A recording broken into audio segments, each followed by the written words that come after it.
from York University, an MA from the University of Toronto, and his PhD was in the Institute of Arab and Islamic Studies at the University of Exeter in the UK. His postdoctoral research centers on the concept of the Sufi and mullah in the Persianite world. He, in recent years, has co-edited a volume entitled Sufi and Their Opponents in the Persianite World, that was published in 2020. And his most recent publication is his monograph from 2021, entitled The Rise of the matullāhī Order, Shi'ite Sufi Masters Against Islamic Fundamentalism in 19th-Century Persia, which is also the title of his talk for us this afternoon.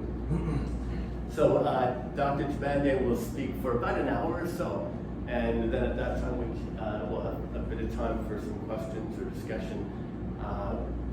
Probably not, we've got the room booked until 3 o'clock, but we probably won't keep everyone until 3, but we should have time for questions and discussion afterwards. So please let me welcome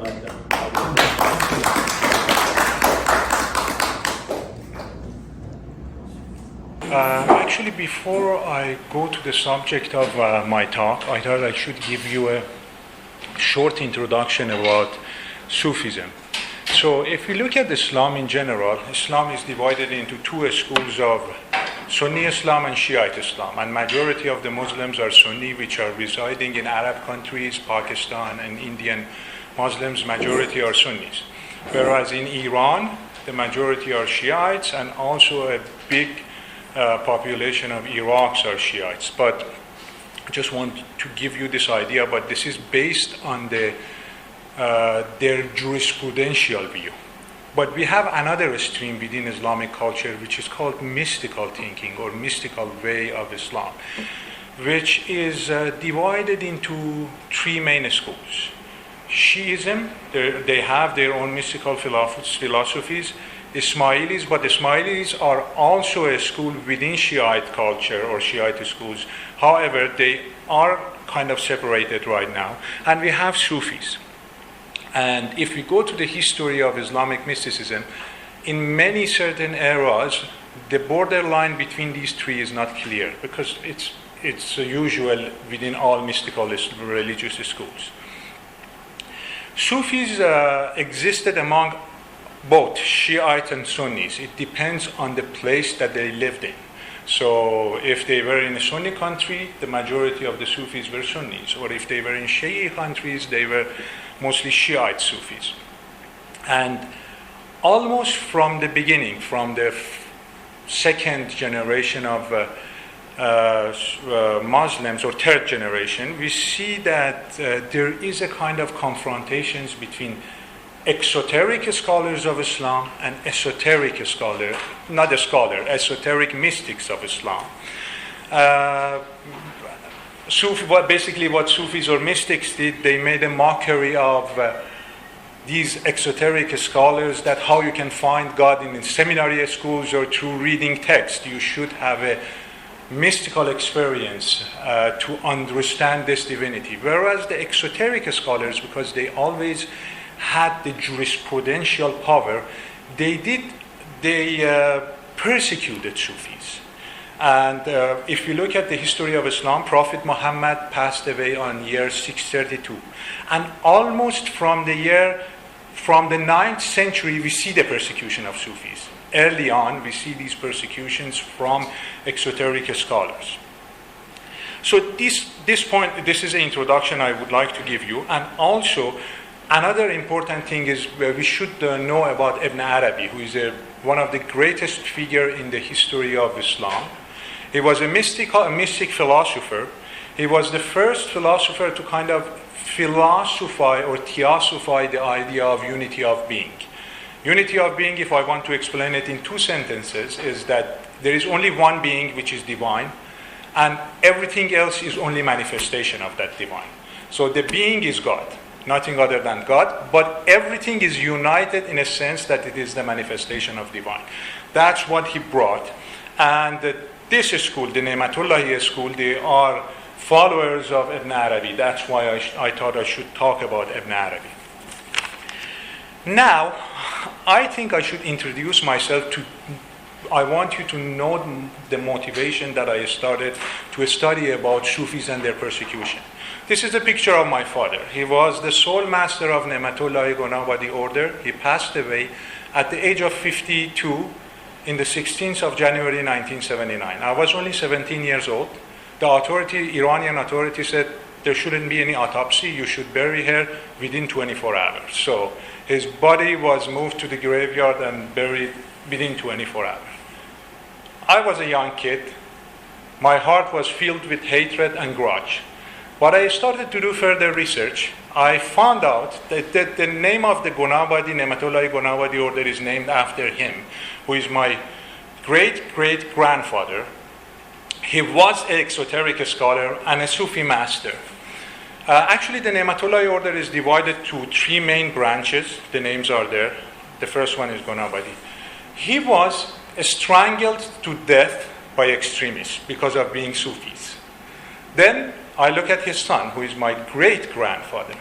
He was poisoned to death because of being Sufis, and he is a really well-known exoteric scholar too, and Professor Mirzai mentioned him. He was the first Shi'ite scholar giving the religious verdict for the abolishment of slavery. But he was poisoned to death. So I found out that this has a really deep root in the history of Muslims and mystics. So I wanted to do, I was looking for a solution, and I thought, thanks God I came to Canada and I got familiar to the multiculturalism, so I thought hatred and grudge is not the solution. So what I thought, I went to York to do religious studies, then I went to UFT to do my MA. While I was doing my MA, I did my MA on Rumi, and I focused on the unity of religion. I thought, okay, I did the love part. I should go to the hate. There were like these quarrels between these two groups. So I applied with Exeter, and my late Professor Leonard Lewison, accepted to be my supervisor to do the rise of matullāhī as my PhD thesis. So I dedicated my life to do this. First, after my PhD was finished, we had a 3-day international conference it was called Sufis and Mullahs in the Persian world. But due to some political reason, we changed the title of the edited book to this, Sufis and Their Opponents in the Persian world, and it was published by UCI Jordan Center. Then I started to work on my PhD thesis, and I turned it into the book, which became the rise of the matullāhī or Shi'ite Sufi order, Shi'ite Sufi Masters against Islamic Fundamentalism in 19th century Persia. It was published by Leiden University. And now I go to the book. You may ask why I have chosen 19th century. As I will explain, this era in Persian history is extremely important because it is crucial for understanding of Iranian religious identity and Iranian cultural identity.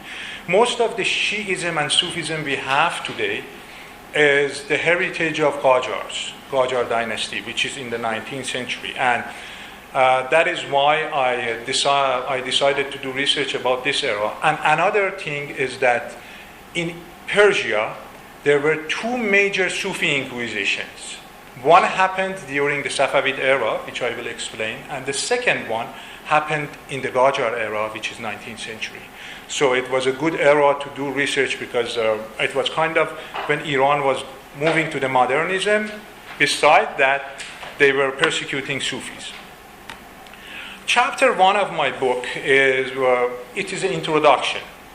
First, I started with the rise of Safavids that formed the Persian identity, because after the conquest of Arabs, Iran never had a solidified dynasty, and Safavids were the first dynasty which ruled all over Persia, and they formed Persian Empire, one of the Persian empires, because if we go to the history, during that time we have three main Muslim empires. The first one is Ottoman Empire, Safavid Empire and Mughals in India, Mughal Empire. So Safavids were really important. And also they had a systematic inquisition on Sufis during that era, which is at the end of Safavid, and the second one, as I said, during the Qajar and Zands. Then in the chapter I wrote about the rise of Qajars, and then I divided my introduction chapters to different milieus. The first one is the political milieu, which I started during the Zand, which they ruled Iran for half a century. And most of their time was spent on solidifying the country, because after the fall of Safavid, it was all chaotic. Then I talked about Agha Muhammad Khan Qajar, who was the founder of Qajar dynasty, and he was able to solidify the country. And he appointed his nephew, Fath Ali Shah, to succeed him, who passed away at 1834. During his reign, Fath Ali Shah's reign, we have really infamous political agreements with England, Russia, and many other countries. So he was a superstitious person. Exoteric ulama had complete power over him. Besides that, he was a really bad ruler. So we see that with Russia, we lost many territories and many bad agreements with other countries.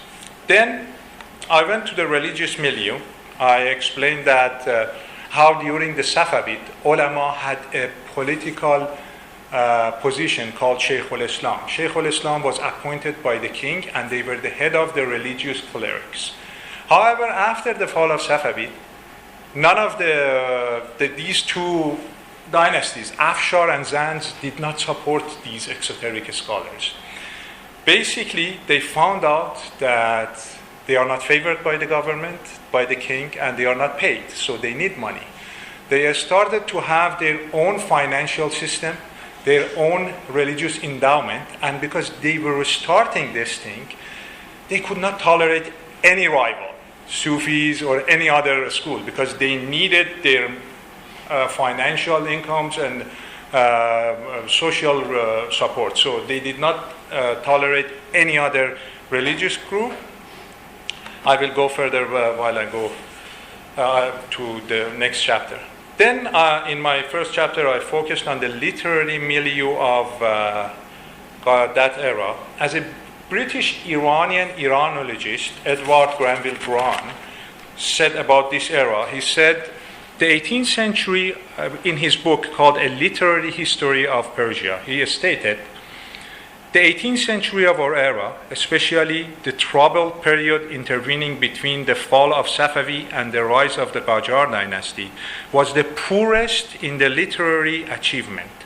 After that, there is a notable revival. Several poets of 19th century, Qa'ani, Yaqma, Furuqi, Vesal, and his family can challenge comparison with any save the very greatest of their predecessors.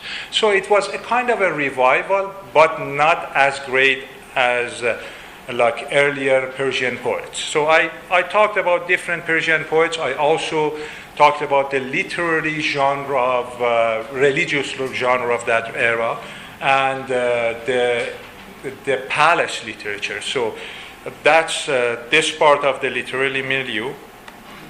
Then I talked about mystical milieu, how Sufis were important elements, and as I said, at the end of Safavids, there was this first inquisition forced many Sufi orders to migrate either to Mughal Empire or to Ottomans. And it was kind of, they wiped out everybody. There were Sufis, but majority of them migrated to these two other Muslim empires. And so after the fall of Safavids, due to this chaotic era, Sufis kind of coming back. We see this revival movement within the Persianate area. So I started to talk about the major orders of Sufism in Iran. The Sunni Sufi orders were Qadiri and Naqshbandi, mostly in the borderline of Iran, like in Kurdistan and Sistan Baluchistan, which is nowadays in the border of Pakistan and Iraq. These were the Sunni Sufi orders, but the Shiite Sufi orders were matullāhīs, Zahabis, and Khaksar. Khaksar are more they are like a folkloric Sufism. They don't have any philosophy, they don't have any written text, they don't have any theosophized philosophy, whereas matullāhī and Zahabi orders were known for their scholarly writing and their dependence on Ibn Arabi, and they were promoters of a school of unity of being. As I said, I introduced you to Ibn Arabi. So the first two were really, they had scholarly writing, so they kind of wrote it in exoteric manners that the scholar of exoteric scholar of Shi'ism would understand it. And the last one is Ahl Haq. Ahl Haq are Kurdish Sufis. They are really different from all other Sufi orders. Even they don't call themselves Sufis. They believe in reincarnation. Their beliefs is completely different from mainstream Islam. So I talked about those. So this was the introduction. Then I started chapter 2, which I gave a history of jurists and Sufis in different eras of Persia. First, I talked about Mongol invasion. Mongol invasion for Persia was a nightmarish era. They slaughtered untold number of Persians. So we see whenever there is a sorrow or lots of bloodshed, we see the rise of messianic movements. And the best thing for this messianic movement were Sufis and mystical Shiites. So we see after the Mongol invasion, instead of flourishment of exoteric scholars, we see the flourishment of Shi'ite and Sufis, kind of in amalgamation of Shi'ism and Sufism. And there are lots of movement against Mongols and pro-Mongols during that era. And we see a great flourishment of Sufis. And to be honest, Mongols were not against Sufis because they were shaman. And shamanism was really close to Sufism. So they kind of had a respect for Sufis. So Sufis were free, so they started to promote their philosophy. Then we see Timurids, Turkmen. The founder of Timurid dynasty was Amir Taimur or Tamerlane in the West. It was a Turco-Mongol dynasty. He called himself to be the protector of Islamic law. However, he was more friendly and respectful towards Sufis. We see that the Shah Ne'matullah, who is the Ne'matullāhī order is named after him. Shah Ne'matullah was highly respected by Amir Taimur, and also we have Sayyid Muhammad Nurbakhsh from that era, but he was not favored by Amir Taimur. So, but overall, Sufis were free during that era. But I should mention that it was during that era that Shah Ne'matullah, the order is named after him, became really popular in Iran. And his popularity reached the Bahmanid palace of India. So the Bahmanid king wrote a letter to him, invite him to live in Deccan. He said, no, but I will send my successor to India. So he sent his successor to the Bahmanid palace, and it was after that the head of the order migrated to India, before the persecution, so it is important to mention this. And the Ne'matullāhī order, which was a big order during the Timurid time, became a headless order in Iran. So the head of the sole master was in Deccan. Now we come to the Safavids. Safavids were Sufi themselves. They were the masters of the Safavi Sufi order.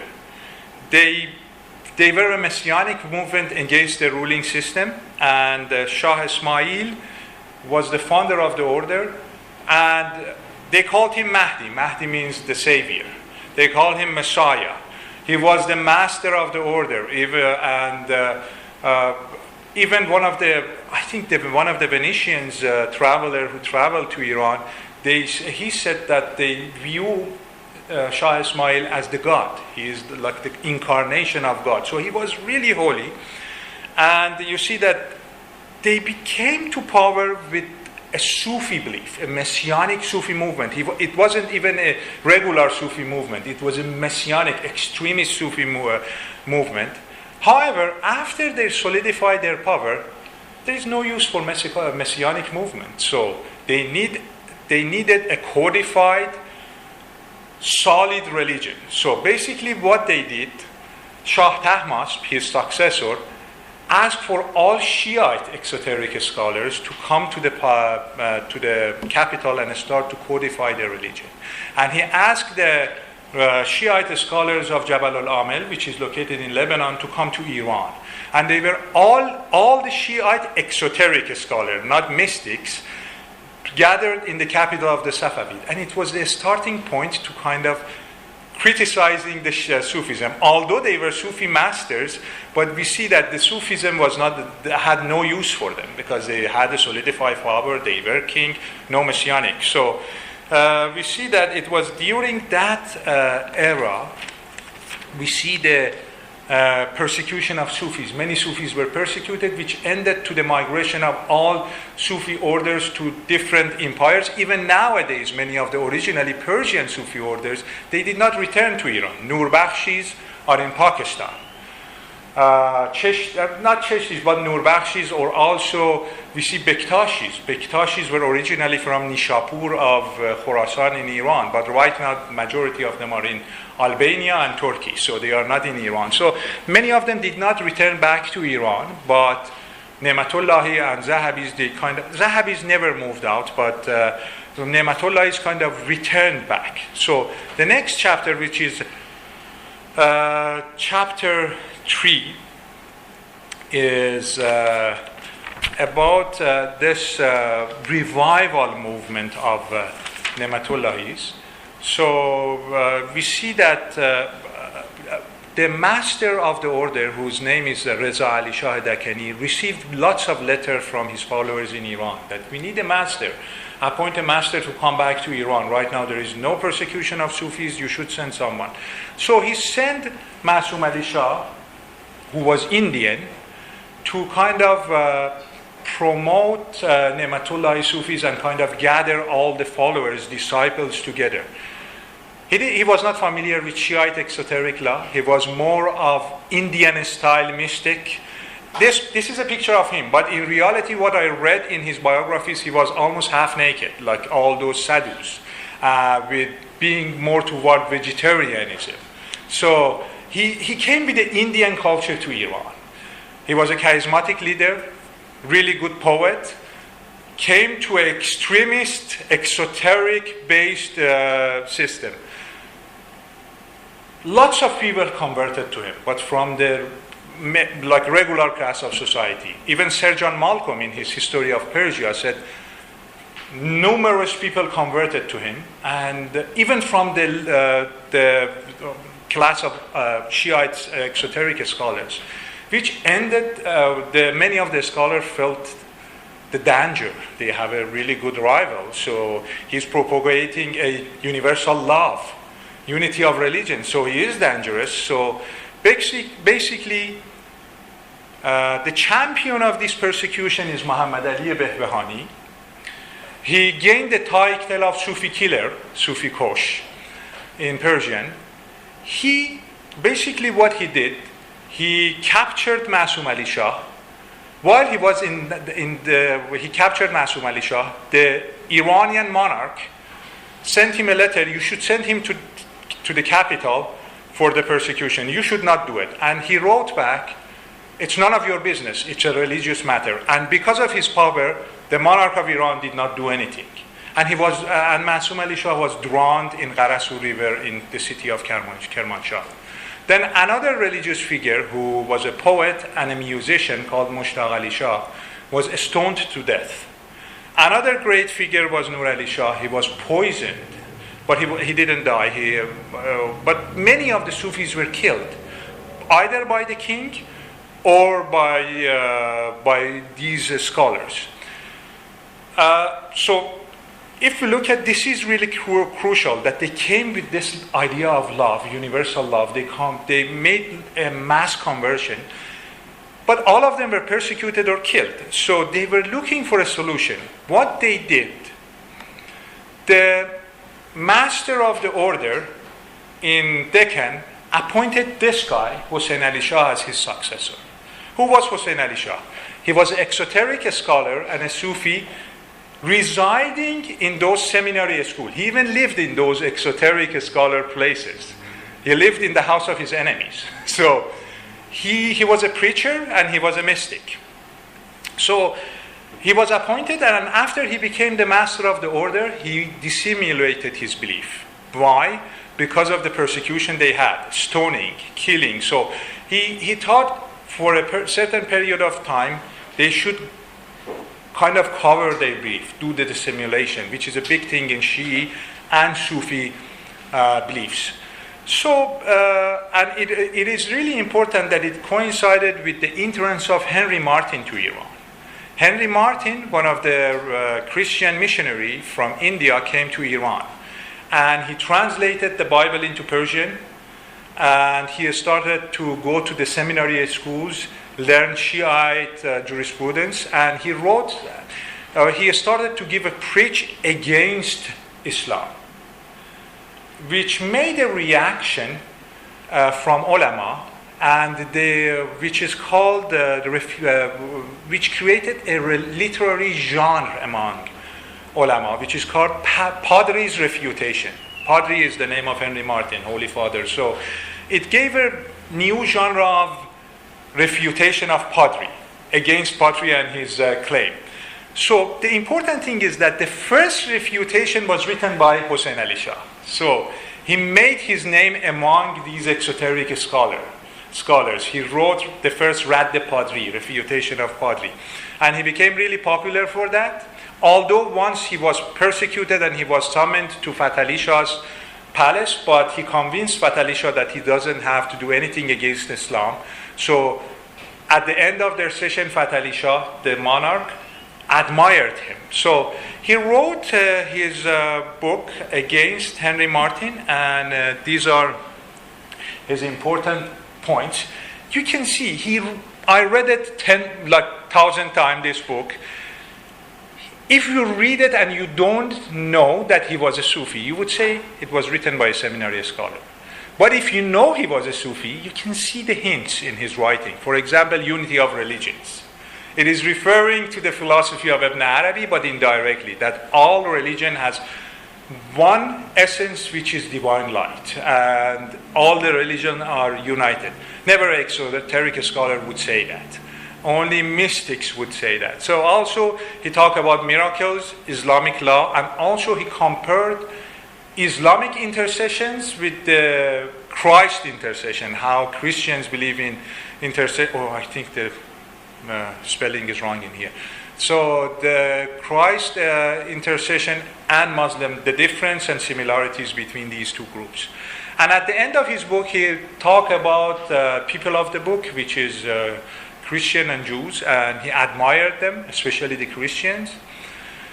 So it is the first refutations, and at the same time I started to refer to different important refutation by different Sufi masters and scholars, because as I said, it became a completely independent religious genre. Almost all scholars wrote against Henry Martyn during that time. And it is interesting that it was extended even to the Qajar Palace.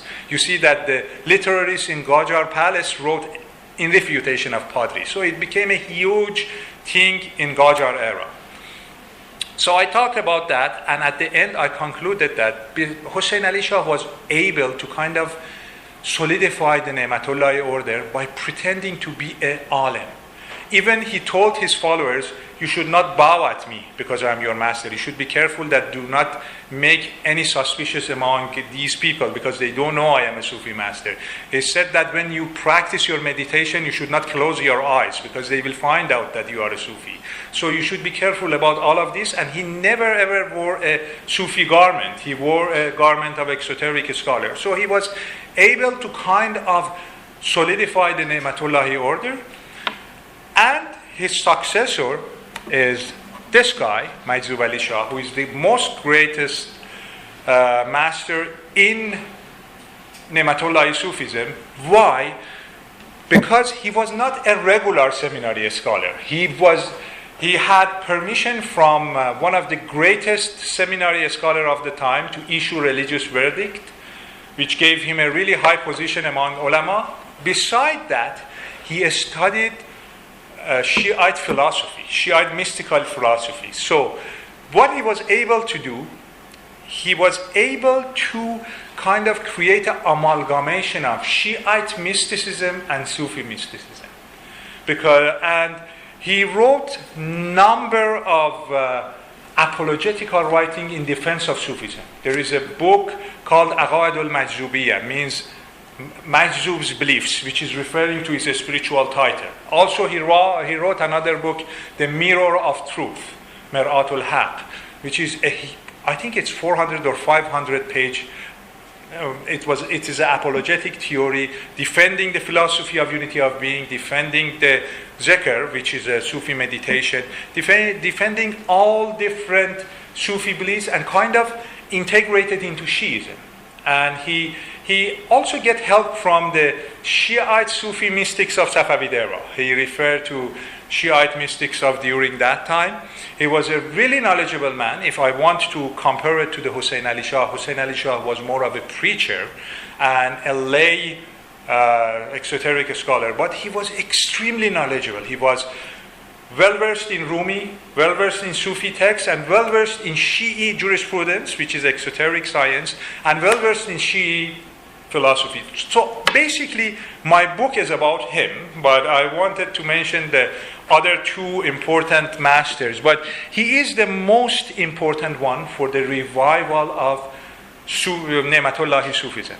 Another thing which I should mention, it was at the end of Safavid era, extended to this era, that we see the migration of libertine Sufis into Persia. Libertine Sufis, they say that when we reach the state of union with God, that mystical experience, we don't need Sharia law. So we can drink, we can smoke hash, we can do whatever we want. So they are kind of sadhus, if you look at them in Hindu culture. So they were heavily persecuted by both Sufis and exoteric scholars. And the main thing Majdhūb Alī Shāh did, he created there was a term created at the end of Safavid era by Sufis called pseudo-Sufis, mutasawwif. And Majdhūb Alī Shāh did a detailed explanation of pseudo-Sufis. He said those who believe in incarnation, those who do not follow the Islamic law, those who do not believe in Shi'ism, they are pseudo-Sufis. And he wrote big part of his writing about pseudo-Sufis. He kind of distanced himself from those who are criticized by the majority of ulama. And this is really important. Another important thing is in his writing, which is really important. And he's really against, as I said, reincarnation and transmigration of the soul. So he was the first main figure, and I said his importance is that he was permission to issue religious verdict, although he never did, but gave him this position that the ulama were kind of cautious to be against him. And he was a great Shi'ite philosopher. Beside being a Sufi master, he was propagating Sufism, and he had lots of followers among the ulama. So they didn't persecute him. The next guy, who is a really interesting guy, is Zainul Abidin Shirwani, Mast Alī Shāh. He wasn't a really great Shi'ite scholar, but he was I can say he was an anthropologist. He traveled all around he could. Like he went to India, he went to with Buddhist, Hindus, and he wrote about them. He went to Iraq, all different cities and countries, and he wrote huge travel logs. These Disclosure of the first book, Disclosure of Gnosis, is kind of copying his master, Majdhūb Alī Shāh's apologetic treatise. He has some original points, but major part of this treatise is kind of copied from Majdhūb Alī Shāh. But the other books are really original. The Milieu of Travel, Riḍā Alī Shāh, Walled Gardens of Travel, Hadaq al-Siyāh, and Garden of Travel, which I don't know why I didn't write the Arabic term, which is Bustan al-Siyāh, are all his travel log. He said, he explained, for example, he goes to India, explained all religions, all cities, all important shrines. He explained all of those. So he had a really ecumenical view toward all other religion, if you think of context. Because if you read it as a modern person, you may say, no, he was an exclusivist. But if you compare it with other religious writing, he was really ecumenical. So he was a really interesting person. He was a little bit outrageous. He was even sometimes attacking exoteric scholars. But he was able to survive through these persecutions, and although he was banished from many cities, he didn't have a settled city to live in, like because Majdhūb Alī Shāh lived in Hamadan, Ḥusayn Alī Shāh lived in Isfahan, but he was always traveling around because he was outrageous, he was frank, he was always kicked out of that city by ulama, but he was not killed, he was just banished from different cities, and he moved around. He went to nowadays Azerbaijan and many of those areas. He went all over Iran, and he was a well-known figure. Even the monarch of Iran was kind of in favor of him. He liked him, and that's maybe one of the reasons they didn't persecute him. He wasn't persecuted by the ulama, so he was supported by the monarch, the Qajar monarch of that time. So these were the three figures, and basically what I try to say that it was good that they started with a charismatic love Sufism from those Indian Sufis coming to Iran, and even the Iranian ones had this charismatic love Sufism. Even because Mushtaq, who was stoned to death in Kerman, he was a musician and he was a poet, but he was Iranian. I just want to mention that many of them were Iranians. So they were able to kind of expand the order, but the reaction made them to kind of go to the dissimulation, kind of adopt the exoteric views, adopt the Shia, the major Shi'ite views, to kind of create an amalgamation between these two beliefs, which were similar. If you go to mystical Shi'ism, they are also saying the same thing, but they need more of a kind of theosophize their view. So especially the Majdhūb Alī Shāh was able to do that. Ḥusayn Alī Shāh was able to calm them down by being a really preacher of real Shi'i Islam, being an exoteric scholar, but his successor was more of a mystic philosopher, more of a mystic scholar. So his mysticism was more than Ḥusayn Alī Shāh, and at the end Mast Alī Shāh was more outrageous, so they were able to kind of solidify this order. Unfortunately, even nowadays, if you see, the matullāhīs are being heavily persecuted in Iran. As I told you the story of my father, and our last leader who passed away 3 years ago, at the age of 90, he was put into house arrest, and his health was deteriorated. He was hospitalized and passed away. So there's still this idea of persecution of Sufis is going on, and that is why I think if we do further research about it, we will be able to see the root, and we may have some solution like Majdhūb Alī Shāh to kind of solve these problems, solve these quarrels between these two groups, which caused a lot of bloodshed, a lot of persecution, a lot of imprisonment, and it will create more understanding. And I think that's the base of all of my research, from my co-edited volume, which was the Sufis and their opponents, and this book, which is specifically focusing on one of the major Sufi order in Persia. I think that's it.